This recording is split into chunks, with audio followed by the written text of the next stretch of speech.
Welcome to Your Thoughts, Your Reality with Michael Cole, the podcast that shines a compassionate light on the journey of veterans battling through life's challenges. Michael is a dual elite certified neuroencoding specialist in coaching and keynote training presentations, dedicated to guiding military veterans as they navigate the intricate pathways of post-deployment life. Join him as we delve into the profound realm of neuroencoding science, empowering these brave individuals to conquer universal battles, procrastination, self-doubt, fear, and more. Together, let's uncover the strength within you to re-engage with families and society, forging a new path forward.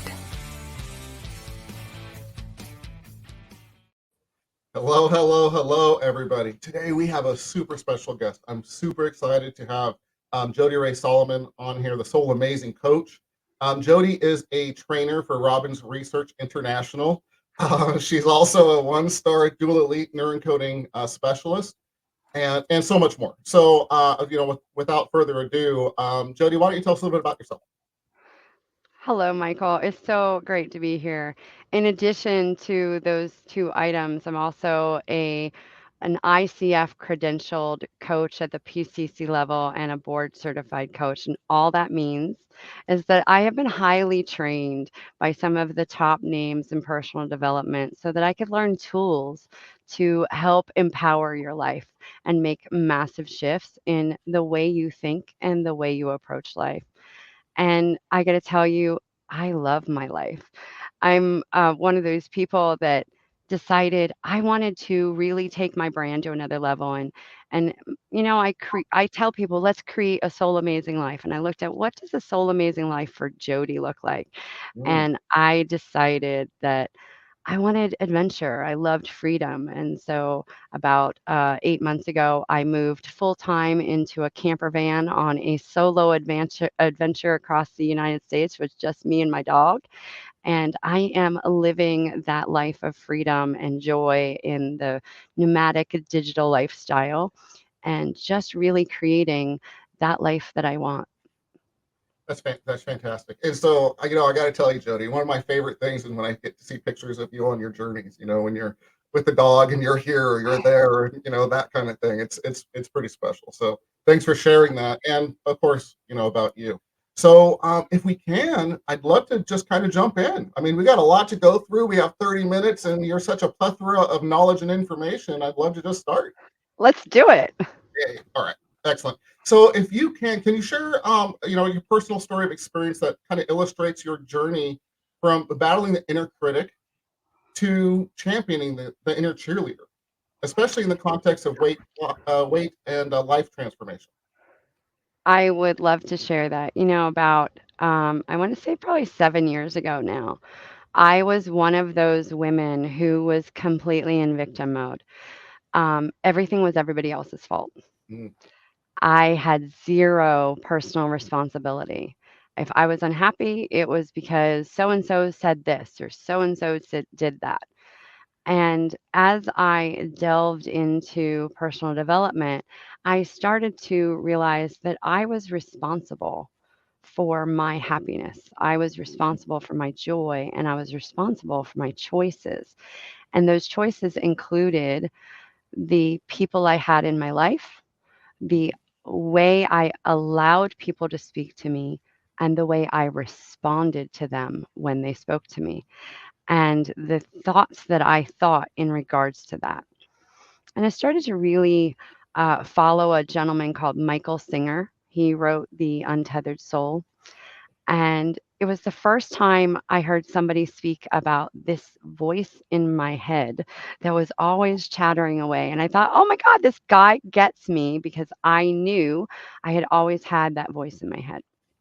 And the more I really started to look at that voice um, and recognize its influence in my life, I realized why I was so unhappy because I was recycling thoughts. It's called rumination, but I was recycling thoughts over and over, replaying conversations with people as if I could go back and change it. And all that did was create a level of anger that continued to seethe because I couldn't change the past and I felt like I had no control. right. But when I started to realize, okay, what are these thoughts really saying to me? It really took me back. And I had my sister actually said something to me probably 15 years ago. My dad would show up to my house, and the first words out of his mouth were always, "You didn't mow the lawn, you didn't wash the dishes, the house is a mess, whatever." And immediately I would go on the defensive. I was not wanting to be around this man because I immediately felt criticized. Mm, Well, that's what our inner critic does. It's always talking negative to us. And my sister said to me, "What if that's dad's way of showing love?" And that made me start to really think, okay, what if that voice in my head is actually there for my good? right. And the more I explored that and the more I started to understand, I realized that my inner critic was saying all these negative things to me, and I was hearing them as negative. But what if they were really positive? What if that was my way of motivating myself to get the goals? So whenever I would say, "Oh, Jody, you're so fat," I'd say, "Wait a minute. What is my inner critic really saying?" Well, my inner critic was really saying, "Jody, I really know that you want to be a healthy woman. And what you're doing right now is not going to get you there." And just by taking that step back and recognizing it and thanking that voice in my head for reminding me what my goals were, I was able to then thank it, honor it, and then make a new choice. Love it. Love it. And that for me is really how we take our power back and we transform that inner critic into our inner cheerleader. Absolutely. And we go back to, from the Neurocoding Institute, right? Your thoughts. And let's go to the podcast. Your thoughts, your reality, right? If you can change that, what else can you accomplish? And you're living Absolutely. proof of you're living proof of it. Absolutely. So can I ask a personal question? Please. Ta-da! How much weight have you lost? I have actually lost or let go of permanently Love it. 120 pounds of body insulation, which is 49% of my body weight. Wow. I Congrats. was 250 pounds and a size 24. I'm now 130 pounds and a size 4. It took me 18 months and I've kept it off permanently now for more than 6 months and just loving life because I was able to literally take that inner critic and create the inner cheerleader. Awesome. So I would like to do an outer cheerleader right now and just celebrate you and your journey. So celebrating. Woo! Thank you.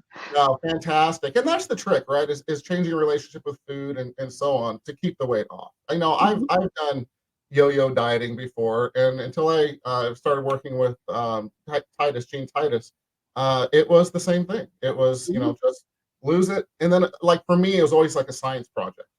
So I enjoyed that. It's like, okay, I'm diving in and what can I do and measuring things, and I enjoyed it. But then at some point, it's like, okay, well, I made my goal and I would gain the weight back. And Right. it's literally changing the relationship with food for me. And so I just want to congratulate you for what Well, you did. thank you. And when it comes to that, all diets work in the short term. True, Every diet works. true. But what happens when you have that stressful day? Hmm. And you're like, "Look, I don't have the emotional energy to deal with the diet." And so you cheat. Yep. And the next thing you know, you've cheated your way out of quitting. And really, it comes down to when we change our relationship with ourself. Mm, It love that. allows us to then get through those stressful moments from a different perspective, utilizing different coping mechanisms that are far more empowering. Yeah, yeah. I love that, and thank you. So I love to say you kind of led us into the next question. So mindset shifts. Mhm. Ta-da. So how do you help veterans understand that the past does not equal the future? And what are some key mindset shifts that we all need to embrace to see this change? Oh, that's such a great question. So, you know, have you ever fired a gun? Yes. Okay. So, when you're holding the gun, where's the trigger? on the bottom of the gun next to my finger. Next to your finger, right? Yes. Okay. So we talk a lot about, oh, I got triggered, as Mhm. if someone else pulled the trigger. But what if you're holding the gun and it's nothing more than the trigger is your response to whatever it was that happened? No one else can trigger you. You are Sure. triggering yourself by pulling back the trigger and firing the gun. So the mindset shift really at that point comes back to, did I get triggered by someone else? Or did I allow my thoughts from the past to hijack my current moment? And I chose to respond as if my past was happening right now. And the person in front of you who's triggering you might actually remind you in a lot of ways about a past person or a past situation. However, that person is not your past, they're your current reality. And wouldn't it be kind to give them your current self rather than your past self by just stopping and taking a breath and recognizing that my past is not happening right now. This is my moment right here in front of me. What do I choose to respond here? Mhm. Love that. And that allows us to create that space around us so that we can literally put the past in the past and keep it there and change our response in the present moment. Absolutely. Love it. And there are neuroencoding tricks to help us snap out and default back to our best selves and best thoughts as well. You want to Absolutely. give a couple thoughts on the neuroencoding tricks? I'd love to hear it. You know, there's a plethora of them, and I utilize those as well as some of the skills that I've learned within Robbins Research International, and they mesh so well together because I work with a lot of participants at Tony Robbins events, Mhm. and so I get to help work them through the process. But in the Neuroencoding Institute, we learn to teach people how to do it on themselves so that they don't need somebody to hold their hand every time. And to be able to, just use that stop technique to interrupt your pattern and so that you can make a new choice Mhm. and, scramble that language in your head so that it's fun. Because if you're not having fun, you're doing it wrong. Absolutely. And people have heard the stop technique a little bit before. In fact, Charla was on here and actually changed hers, and I think we've all tweaked it to fit what we feel good about. But she actually has a religious one that was really really cool. Just Mm, popped into my head. I love that. So yeah, yeah, you know what? It was fun. And she had me do it, and it was great. So can I ask you to just briefly describe it? We don't need to work through it, but briefly describe what the stop technique is if someone hasn't seen a previous episode. It's when you're having those unresourceful thoughts and, you are in that unresourceful state and you're like, stop. And then you change your state and you put a smile on and then you go back to the unresourceful state and then you stop and you get into a better state and you go back and forth so quickly that your brain gets confused where you're supposed to be and you start laughing and having fun with it. And it has totally interrupted the pattern to where then going back into that unresourceful state feels pretty silly at that moment. Does. It does. And when you think about doing it, like for me, doing the stop technique, like I will just think about doing it and it'll change my pattern. I've Mhm. conditioned myself to do it so that literally I'll think about it and I'll just start smiling. And you can't be upset, angry, anxious if you're smiling, right? No, you can't. You cannot be angry at all while you're smiling. I think that's why when you go to a doctor or whatever and they're doing something, they're like, "Smile." And you're like, "Why?" Because it'll keep you from feeling the level of pain that otherwise you would, because it changes your focus. Yeah. And I've never thought about that And at the doctor. It's totally true. Mhm. Yeah. Now I know his trick. Oh, yes, I revealed a little secret there. You did, you did. So, in your approach, you mentioned the importance of understanding the real message underneath the message. Could you Mhm. elaborate? this concept a little bit for us, and maybe even give an example so we can understand how dramatically someone can change their response to the inner critic? Absolutely. And it's similar to the example I said earlier when my dad would come to my house and he would criticize my housekeeping abilities or whatnot. Mm, He was really just showing love because what he was trying to say to me was, I know that you have a better standard for your life and I want you to meet that. And so when I take that and I look at what are the thoughts that I think, okay, so if I'm going to say to myself, oh, Jody, you should not be eating this food right now, or what were you thinking? I get to stop and ask, okay, what is the message that's really being sent to me here? And recognize that my inner critic is saying, I want you to hit your goals. But when you think about children, as children, when we are trying to train our children not to run in the street, and our children start running towards the street, what do? We immediately react, we yell, we scream, we do something to get their attention. yes. Our inner critic is doing nothing more than modeling that.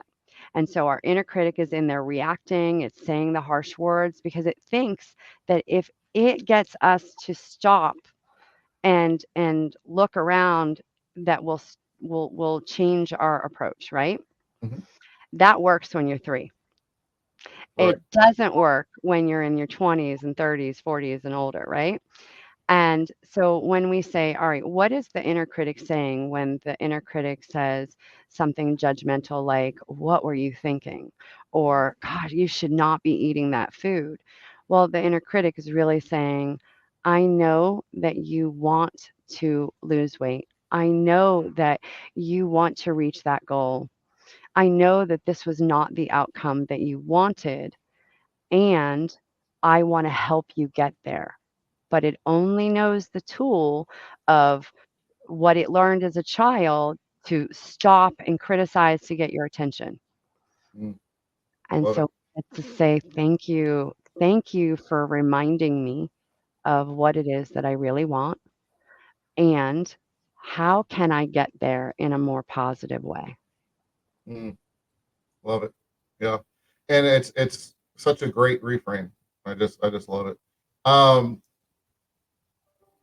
so, and you can use that literally in anything, any thought, any negative emotion or thought Everywhere. across the Everywhere. board. Yeah, it's fantastic. I, Yeah. I mean, a friend of mine was with me one day, and apparently living in a camper van, I talk out loud now. But I don't think it really has to do with a camper van. I think it's just that as humans, we tend to talk out loud. You're just keeping And yourself company, Cody. You're just keeping yourself exactly. company. And there's no shame in that. And I did something. I said, "Oh, Jody, you're so stupid." And I literally heard myself and I says, "Oh my God." And then I started with, Jody, now you know we don't talk to ourselves that way. You were being adorable in this moment. You made a mistake. And I'm so proud of you for moving forward in the direction you're moving in. And my friend was like, do you talk like that in your head? And I'm like, absolutely. And we all should. We're so set on or not set, just naturally we have that inner critic, and having the inner cheerleader would be so much better, wouldn't it? And I've just trained myself that I want to talk to myself like I would love a loving parent to talk to Mm, me. love it. And so that's where I created my inner cheerleader. That's the voice that she comes through with. And so when I catch myself in those negative inner critic thoughts, I stop and I provide myself with the love that I wish I had. Mm, And it makes all the difference. that's fantastic. So when you catch yourself with the inner critic, tell us I mean, you catch yourself, and what do you do specifically to switch it? Do you just stop yourself and you automatically, I'm assuming, change the physiology and so on to change the mindset? What do you do? So the first thing is observing it. if you don't observe that it's happening, because most people don't even recognize that our brain is constantly chattering, and our brain does not care what it's chattering about. You could be walking up the stairs and your brain is going right foot, left foot, right foot, left foot. Your brain is always having a conversation unless you have mastered the art of meditation. Mm, So, the first thing is to start observing your thoughts. Once you observe what is happening and that you're like, "Oh my gosh, like I'm like participating in this," then you can step out and watch it like a movie. mm, Instead of being an active participant, then you can start watching it like a movie. And I tell all my clients, start writing down the thoughts that you recognize that you're thinking. That way we can see the patterns and the themes in your life that you tend to criticize yourself about the most, because that's going to help us to see what your goals really are.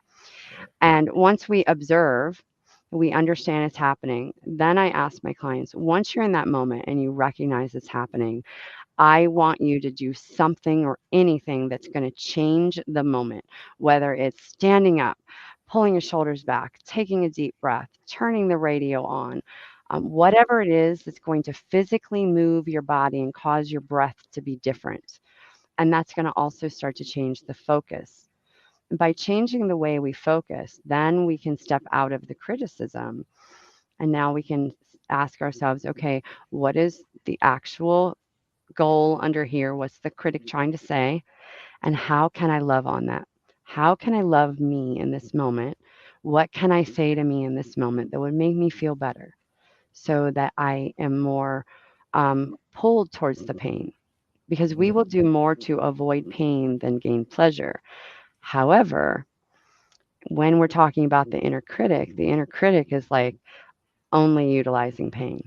And what it does is it causes us to stop chasing our goals instead of chasing them. We want to learn how to chase our goals. absolutely, because you're what's the song? Because your dreams won't chase you back, right? Yeah. And speaking of songs, I think one of my favorite songs is a song by I think it's Sister Hazel, Change Your Mind. Mm, And I got to tell you, it's just one of those mantras for my life because if when you start to change your mindset, what you look at changes. totally, absolutely And does. Yeah, then everything you feel changes because as you know, as we learn in the Neuroencoding Institute, that what we think is what we feel, and what we feel is what we do, and what we do is what we have. absolutely, and it is true and a staple in my life. Excellent. So let's kind of dive into something a little deeper for veterans if we can. Um, when veterans come back, a lot of times they struggle with things. I've seen that in my work constantly. It's not. I'm not creating a blanket statement. Everybody that's listening or will listen in the future, but it's a pattern that happens Mhm. more often than not. I would say because when you come back from the military, I don't care if you're in active duty reserves or whatever the case may be.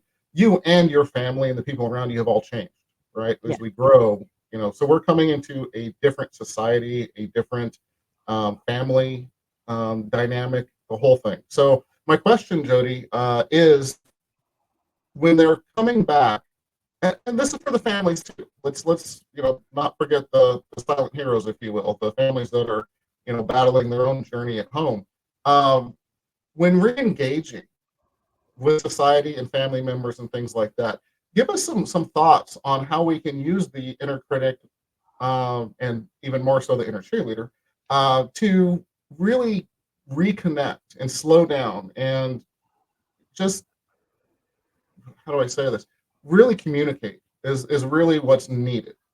Yeah. So give me some thoughts on that, will you? Um, it's interestingly enough, I actually coached someone who had a lot of PTSD as he was re-entering society from the Navy, and he had been overseas, and the particular assignment that he had was fairly brutal and just a different way of thinking and looking at things. And Mm, so, it was really about helping this gentleman re-engage, mhm, uh, seeing the needs of the people in front of him and recognizing his own needs. I think we often overlook what our needs actually are. And, when it comes to the inner critic, just recognizing what those thoughts are happening, that we all have stories in our head. Every single human is a creative storyteller.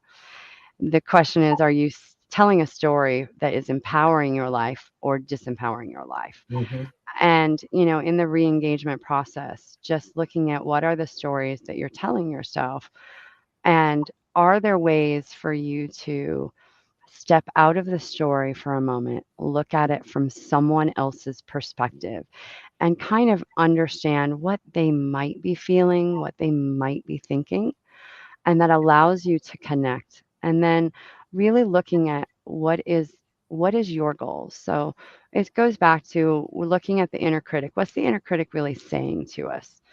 And recognizing in those moments what it is my need is.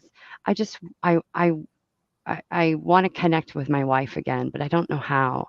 Mhm. Or I want to connect with my spouse who's been overseas, but he or she seems like they're off in another world. And how can I step into an understanding of their model of the world so that I can communicate my needs and my support? And I Mhm. think that's so critical that we really do that. But the most important piece in any transformation, regardless of if you're re-entering society from, a military background, or you're just changing careers or having some type of life transition, is celebration. Mm. Because we as a society are told that if we celebrate, we're being egotistical, we're being full of ourselves, we shouldn't celebrate. And we're even trained like that as children. As children in school, you get your spelling test back. You're looking at the 3 that you got wrong on the test instead of the 97 you got right. So true. Oh Lord, so true. And that's a big part in that inner critic, because that inner critic's always looking at what you're doing wrong here, what I can do better to achieve more, right? But what if we stopped and we started to celebrate the 97 things that we did right and focused on that instead of the 3 we did wrong? Absolutely. That would absolutely change everything. So the key really is, when you are transitioning, celebrate every win. And I even tell clients, look, I want you to look in the mirror for 30 days. I want you to tell yourself 5 things you did great today. And it's going to feel painful at first. Mhm. And you might only be able to say, well, I got out of bed today. I brushed my teeth. I utilized the bathroom. I got dressed. But by the end of 30 days, if you do it consistently, you will start to see other things that you're doing great, because you're starting to focus on that now. Like, oh, I held the door open for someone. I spoke kindly to my spouse. I made a meal for someone. I gave an extra tip. Whatever that thing is, you'll start to recognize that you are doing great things. And when you celebrate, everything starts to change because you're Yeah. focusing in a different way. Yeah, fantastic, and I love that. You know, we don't teach theory. We do these things ourselves. You know, I mean, as Mhm. coaches, and we should. If you're a coach and you're not doing these things yourself that you're teaching your clients, try it because it Exactly. changes the game, right? So I love that, and I'm going to go just a little further. So when you do celebrate, it's a pat yourself on the back, smile. And here's the thing that we learn, and I'll tell you what, it's a game changer because you're changing all your physiology and moving your body. It's called astitude. Shake your ass. You cannot look at Jodi right there. I'm just thinking about it and smiling. You cannot. Absolutely. Yeah, I mean, the more you move your body when you're celebrating and really take that in. And you know what? Yeah, I brushed my teeth. Astitude, do it. It doesn't matter how small it is. The more, just like Jodi was saying, I love that. The more you do it, the more it just becomes part of you, and your brain's looking for more of it. So Mhm. don't forget to celebrate. It changes the entire game. It changes the game. It makes you grateful, and there's all kinds of other things that, unfortunately, we're getting low on time that we're not going to go into right now. So, thank you, Jodi. Fantastic, fantastic information and thoughts. So, thank you. Um, so we're getting close to the end here. We're going to run over, but hey, that's the name of the game. We can. So, Jodi, tell us a little bit about how people can reach out to you. You can check me out on my website. It's soulamazing.com. When I tell people about my brand, I say, look, it's when you become so amazing that it changes your soul. So, soulamazing.com is the best way to get a feel for who I am. And then there'll be links there if you want to book a call or anything like that. I also am getting ready to launch an entire new class. Um, first I've got a master class coming up, just kind of to advertise and give you a little taste of what's coming up. But I have a 3-week class coming up called Power Over Pounds, and it's really where we're going to dive into the mindset around coaching or around weight loss and coach you through to your greatness. And I'm so excited for that. You can check me out on Facebook at, Soul Amazing Coach. You can look me up on Instagram under Soul Amazing. And I am really looking forward to connecting with anybody who is looking for a bit of transformation. Excellent, excellent. Yeah, and everybody, Jodi is a game changer. So do yourself justice, and if you're looking for any of those changes, it's in the back of your head. I need to lose some pounds, but I'm tired of struggling with it. Man, reach out. Do yourself that favor. Do your cheerleader that favor. Come on, let's do it. So I just want to also mention on the top right-hand corner there's a blue QR code. It's for resources for veterans. There's some ebooks that I've written. There's Facebook pages, groups that we have just for families and just for veterans. Reach out. Don't be silent. If you're struggling with something, reach out. Come that loving family that's there for you. So it's also, if you're listening to this on the podcast forums, it's empowerperformancestrategies.com. So again, don't just sit in it. Reach out. Make a change, take an action. So, all right, we're at the end of the show. Here's the biggest part. Jodi, 3 tips for veterans and their families to move them further faster. 3 tips. Observe what you think and really pay attention to that. And then love yourself as you are thinking it. Don't beat yourself up. Honor the thoughts and allow yourself to really connect to what you are thinking and why you are thinking it. And then celebrate everything. Because if you are not having fun, you're going to be miserable. And nobody wants a miserable life. We want you to have a soul amazing life. I love it. I love it. Thank you so much, Jodi. You've been amazing. Just again, want to thank you. And honestly, time is the most important resource we all have as humans. We don't get it back. And thank you truly for spending the time with me and all the people that are going to listen to this now and in the future. It's my pleasure. All right, everybody. We are out of here. Thank you for joining us on another insightful journey of Your Thoughts, Your Reality podcast with your host, Michael Cole. We hope the conversation sparked some thoughts that resonate with you. To dive deeper into empowering your thoughts and enhancing your reality, visit empowerperformancestrategies.com. Remember, your thoughts shape your reality, so make them count. Until next time, stay inspired and keep creating the reality you desire. Catch you on the next episode.